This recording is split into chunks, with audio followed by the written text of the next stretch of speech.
മാങ്ങയും പൈനാപ്പിളൊക്കെ ട്രൈ ചെയ്യുന്ന സമയം കൊണ്ടേ ഇവനൊന്ന് ട്രൈ ചെയ്ത് നോക്കാം. നല്ല പച്ച കപ്പങ്ങ തൊലി കളഞ്ഞ് നല്ല കുട്ടപ്പനാക്കി എടുത്തിട്ടുണ്ട്. നമുക്ക് ഇവനൊന്ന് കട്ട് ചെയ്ത് സെറ്റാക്കി എടുക്കാം.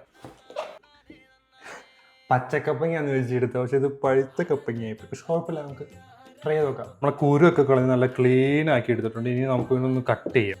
എല്ലാം അരിഞ്ഞ് സെറ്റാക്കിയിട്ടുണ്ട്. നമുക്കിനി സ്പെഷ്യൽ മസാല കൂട്ട് ഒന്ന് തേച്ചങ്ങ് പിടിപ്പിച്ചാലോ.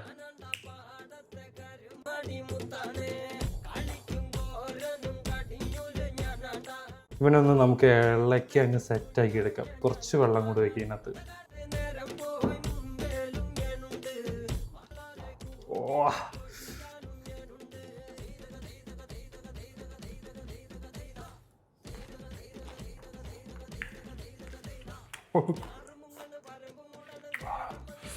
ട്രൈ ചെയ്തിട്ട് അഭിപ്രായം പറയാം.